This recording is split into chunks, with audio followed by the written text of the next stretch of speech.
conceito ao improviso seria o momento em que o artista cria em resposta a um estímulo fornecido pelo público, no instante da apresentação. As duas coisas se misturam. E é mais ou menos isso que fazem os cantadores repentistas lá no Nordeste. Eu admiro muito, por exemplo, o cantor de música popular brasileira que está em casa ou está no hotel assim, a esta hora do dia, 11 e pouco da manhã, e sabe que hoje à noite ele vai estar aqui nesse teatro, vai subir aqui nesse palco, suponhamos que seja um show dele, não importa quem, Djavan, Buarque, Alceu Valença, Milton Nascimento, qualquer um. E o cara sabe que vai subir aqui nesse palco sozinho com um violão, diante de 600, 800 mil pessoas, ou talvez muito mais do que isso, e vai cantar suas canções. Que coragem precisa ter um cara desse para sozinho com um violão encarar a expectativa, os olhares curiosos ou desconfiados de tanta gente que vão ver ele cantar aquelas canções que são conhecidas de todos. E imagine muito mais o que deve ser a coragem de um poeta repentista que sai de casa para cantar num teatro cheio de gente como esse, com sua viola debaixo do braço. Geralmente os poetas repentistas se apresentam em dupla. Então uma dupla de poetas que sai da sua casa, sai do seu hotel para vir aqui hoje à noite, ter duas cadeiras aqui nesse palco, com 2 microfones.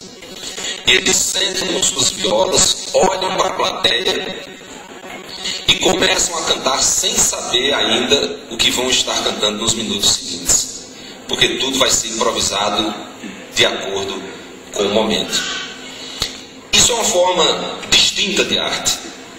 Isso é um mergulho diferente no processo de criação artística e no processo de apreciação artística.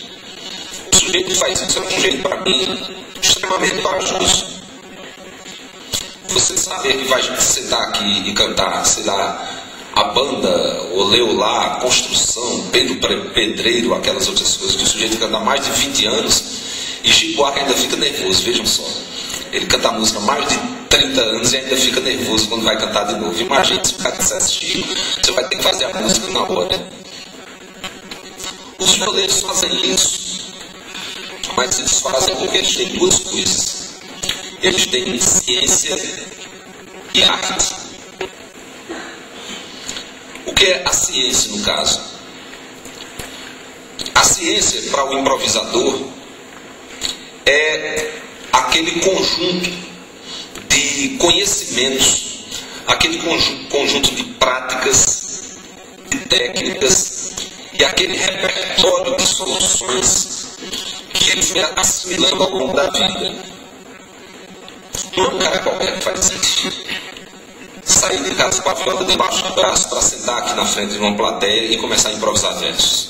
Eu, por exemplo, não consigo fazer isso. Quem consegue fazer isso é porque assimilou uma ciência, assimilou um saber que vinha de antes e que ele começou a se impregnar desse saber desde a infância, desde a adolescência. E ele já se impregnou tanto disso que ele tem a confiança bastante para chegar na frente de uma plateia, que pode ser de 10 ou 20 pessoas, mas também pode ser de 1.000 ou 2.000. E dizer, vamos começar a cantar. Estou aqui nesta noite, e a noite tão estrelada, e tererê, tororô, e os versos vão surgindo, sendo inventados na hora, de acordo com o que o parceiro está dizendo, de acordo com pessoas que se movimentam na plateia, de acordo com a entrada de alguém. Eles comentam pessoas que estão se movimentando, uma luz que apagou ali, então ele fala na luz que apagou. Os versos vão surgindo em função de estímulos que vêm da própria plateia. Só tem coragem de fazer isso quem tem uma ciência por trás e quem tem uma arte. O que seria a arte, no caso?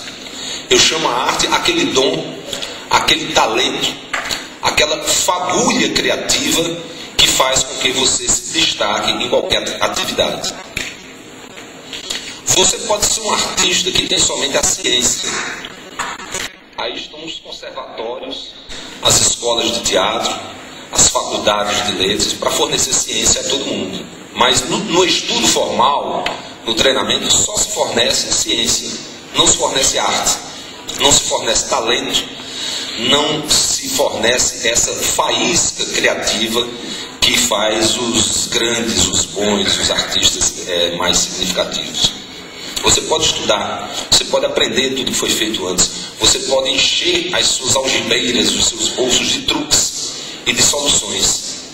Mas é no momento da criação que esses truques vão ser bem utilizados ou não. Que essas coisas aprendidas vão brotar na sua cabeça ou não. E em algumas pessoas, não é em todos. É em alguns artistas que nasce essa capacidade de improvisar versos, de improvisar situações, de improvisar obras diante de uma plateia.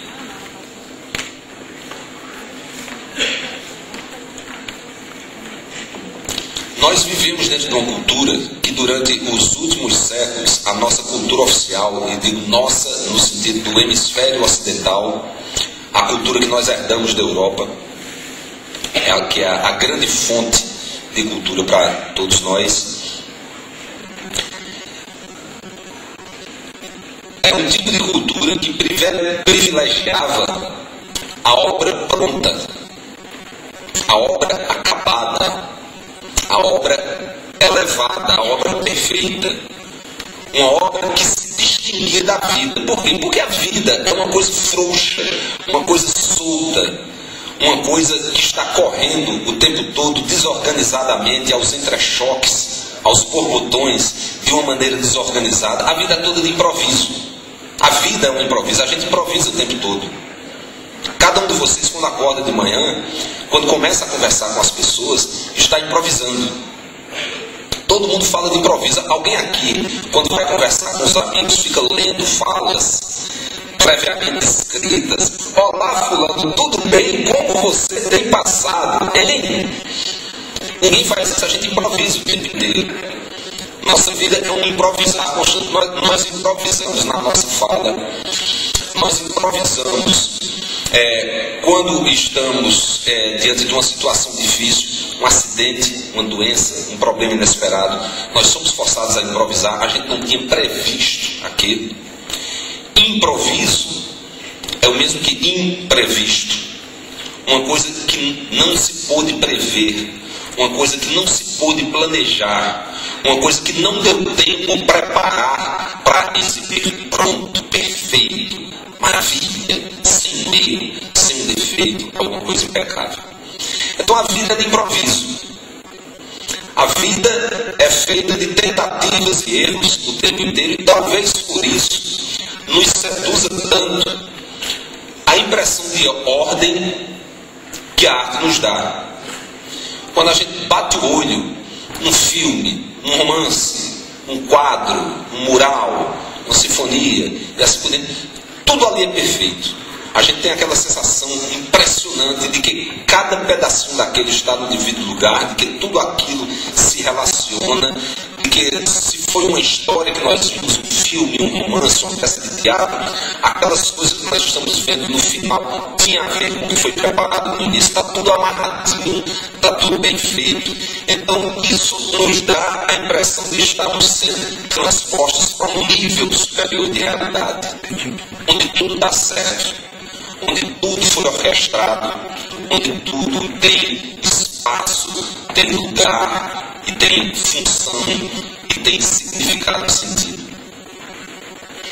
Daí que a gente tem uma admiração tão grande pelo que eu chamo de as artes da execução comparadas às artes do improviso. Nas artes da execução, o objetivo é a performance impecável, a execução perfeita.